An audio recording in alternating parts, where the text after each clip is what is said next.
Hi everybody, Dr. Daniel. And today I'm talking about what should you track in a migraine diary.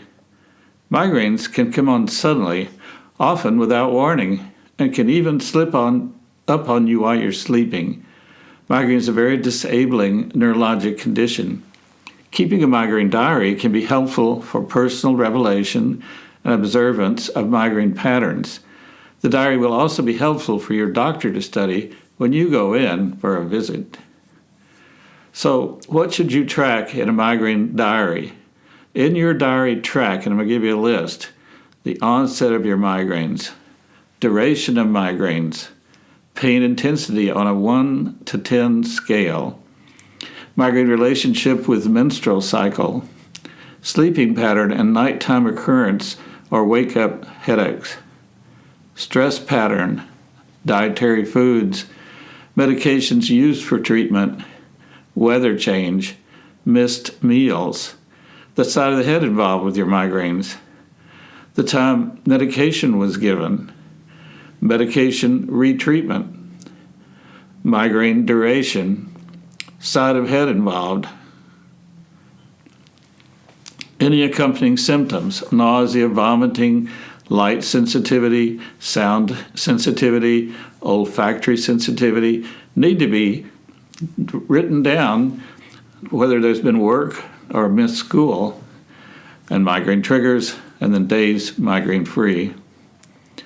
Well, how come migraine involves so many features of a normal life? Persons with migraine have inherited a special brain that's more sensitive to light, sound, eating, sleep, stress, and estrogen than the normal brain. Migraine cuts into the nitty-gritty of everything you do. Migraine inflames the sensory nerves in the brain to cause symptoms. The first cranial nerve for olfaction, which makes the person sensitive to certain odors, and it inflames the third cranial nerves, the ophthalmic nerve, which makes the person sensitive to light, and the eighth cranial nerve, the auditory nerve, which makes a person sensitive to sound. Migraine can also turn on your vomit center in the brainstem, making the person nauseated and vomit. Migraine with our patients can have visual spots or holes, numb fingers, arms, or face, or trouble talking, thought to be related to a cortical spreading wave of depression, which sweeps across the occipital lobe of the brain and forward to the parietal lobe, effectively turning off brain activity in these sensory areas. The brain then resets in a few minutes. Migraine makes a person need to lie down, like in bed or a couch, and feel so sleepy and tired and sick that they cannot get up or do almost anything. They're disabled. They miss work, school, or their children's soccer games, or many other important parts of their lives. Now, a migraine diary could be kept in a simple notebook that you get at the store, or you can get a migraine cell phone app. And I have an article on this on my webpage at drmigraine.com. What is the duration of a migraine? Who says it's a duration of 4 to 72 hours? Well, this time period is defined by the workings of the human body, not by some committee, but the International Classification of Headache Disorders, version 3, relates to the fact that during a migraine, the inflammatory chemicals, which are neurokinin A, substance P, and CGRP, are released. These chemicals inflame the trigeminal pain nerve, the cerebral arteries, and the thalamus, which is called the pain center of the brain. When these chemicals come out, it takes 72 hours to get from the brain to the liver, then out of the toilet. And that's why they say a headache can last that long. This fact is known by measuring the chemicals as they pass through the human body. People will say something like, I had a migraine that lasted a week or a month or 6 months, but they're not really describing a single episode of migraine, which can only last 4 to 72 hours, but rather a condition called chronic migraine, which usually relates to medication overuse, and which gives continuous or near continuous headache. Medication overtreatment causes frequent or continuous migraine headaches. What's the pain intensity of a migraine? Well, the pain intensity of migraine is usually from 7 to 10 on a pain scale relating headache from 1 to 10. Migraine and tension-type headache are 99% of headache. Tension-type headache, by definition from the International Classification of Headache Disorder, causes only moderate headache pain. It doesn't go over level 5 or so. While my migraine patients tell me theirs go to 20, and that's a joke, but we're going to 1 to 10. So 7, 8, 9, 10 is migraine. Thinking this way, any severe headache is usually a migraine. What's the relationship of migraine with a woman's estrogen level? During a woman's normal menstrual cycle, the brain gives a signal to the ovaries to produce estrogen for the first 3 weeks of her cycle. Then the signal is turned off, the woman bleeds, and the ovaries produce progesterone for another week. Then the cycle repeats. The fall of estrogen after the 3rd week of the menstrual cycle is strongly related to migraine headache occurrence. Migraine patients with migraine without aura will usually have a migraine during their cycle and at other times during the month. But migraine patients with what is called pure menstrual migraine only have migraines during their cycle. And for most women, their menstrual migraines are their longest, the most severe, and the hardest migraine to treat.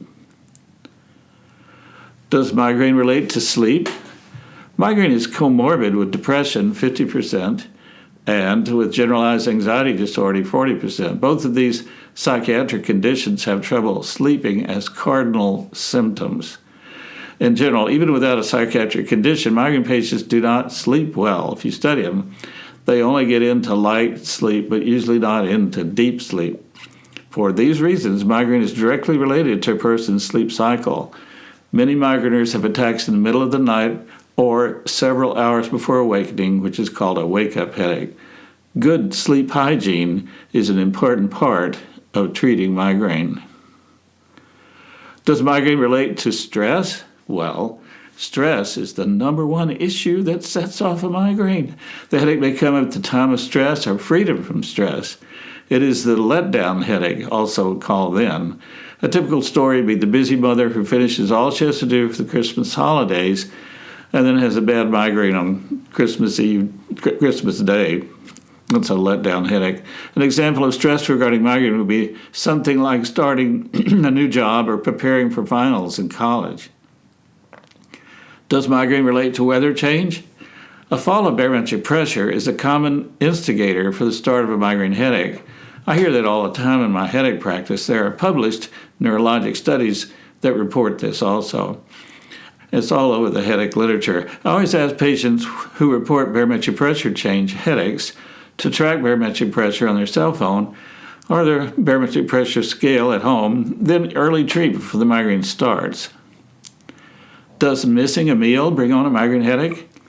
Migraine headaches that come following eating a meal or missing eating on time are called hungry headaches. And you treat that by feeding them. That's a joke. This is a common pattern for migraine patients who many times do not take care of themselves and eat right.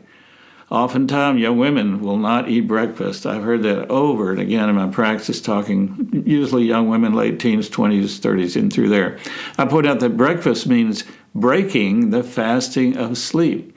And part of migraine lifestyle is eating 3 meals a day. Why does migraine occur just to one side of the head? Well, the answer to that is that's just the way migraine is. No one understands that migraine feature, but it is the most common symptom of migraine, which is a one-sided headache.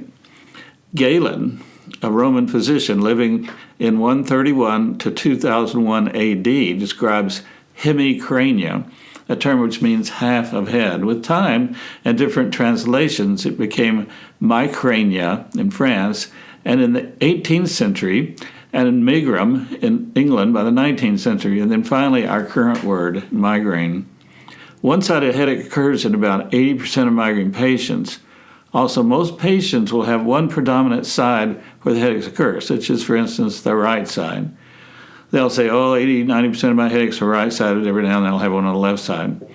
However, purely one-sided headaches could be, rarely, something wrong with that person's brain, such as an aneurysm or arteriovenous malformation.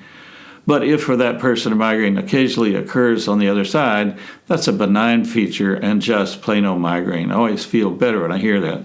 That's what migraine does. Occasionally it'll switch sides. Why is it important to know the time medication was given for a migraine headache? Well, this is the most important feature of migraine treatment because migraines should be treated at the onset of a headache or the aura onset with a triptan for most successful therapy. Taking a triptan at onset can give a headache-free experience for 70 to 80% of migraine patients at 2 hours. Why is it important to look at medication retreatment? Timing of medication retreatment is important to look at possible overuse of medication or side effects of the medication. Triptans, again, the most successful acute therapy drugs, may be retreated in 2 hours, and a total dose of 2 treatment doses can be taken within 24 hours.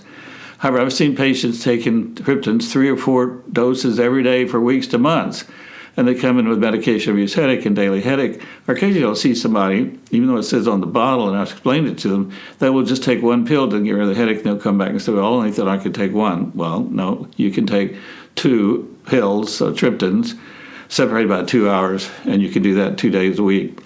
Some patients overusing the over-the-counter drugs like Aleve or Tylenol for migraine may take multiple doses, perhaps 4 to 6 times a day, which can quickly lead to medication-induced headache. This is an important factor for the doctor to detect and advise the patient regarding migraine treatment. What's the importance of migraine duration? As mentioned earlier, 1 single episode of migraine can last 4 to 72 hours, and hopefully the patient will be using a triptan and can get a headache-free experience within 2 hours. If effective treatment is not occurring, it's important for the doctor to note, so he may consider changing the drug, either increasing the strength or adding in another drug for acute therapy to try something else to help the patient. Why is it important to notice accompanying migraine symptoms such as nausea, light sensitivity, smell, or sound sensitivity? Dealing just with the issue of nausea, it's important for the doctor to know this. Patients tend to accuse their medication as the cause of their nausea, yet migraine is infamous for causing nausea by itself, and sometimes it's difficult to separate what is what. Was this a migraine experience, turned on your brainstem, giving you nausea, or was it a medication effect? Again, early treatment of migraine will help get rid of the nausea, and triptans are usually successful in treating nausea anyway. It's said that they treat 80% of the nausea that comes with the migraine. But late treatment may bring on nausea and longer-lasting migraines. Over-the-counter medications such as NSAIDs or Tylenol or caffeine taken too much can cause gastritis and nausea. They are also not as successful as triptans would be for acute therapy of migraine. Migraine patients during a headache like to be in a quiet, dark room. Avoiding loud noises and bright flashing lights can be helpful in avoiding setting off a migraine. Many persons with migraine are sensitive to olfactory triggers. The most common ones are women's perfumes, lotions, and cigarette smoke. Learn what your specific olfactory triggers are and avoid them if you can. Are migraine triggers important to note? Dealing with and identifying and avoiding migraine triggers is one of the most important part of treatment of migraine. It is patient's responsibility to learn this. Study my blog articles on migraine triggers at drmigraine.com. I have a whole article on that. Learn what your triggers are and avoid them. Why is it important to know the days I'm migraine-free? A headache diary that only shows 1 or 2 migraines a month for a person who previously had more is a very reassuring experience. Persons who are having frequent migraines may be on the edge of trouble. Episodic migraine is defined as 14 or less headache days a month, and chronic migraine is 15 days a month, 8 of which have migraine features. Persons with these features may be overtreating and develop medication-induced headache. Being migraine-free is a blessing and would be nice to know. So in closing, let me say, learn to use a good migraine headache diary for your own personal growth and for sharing with your doctor. Hope this talk has helped. Please click on subscribe down there, and I will see you again on another talk.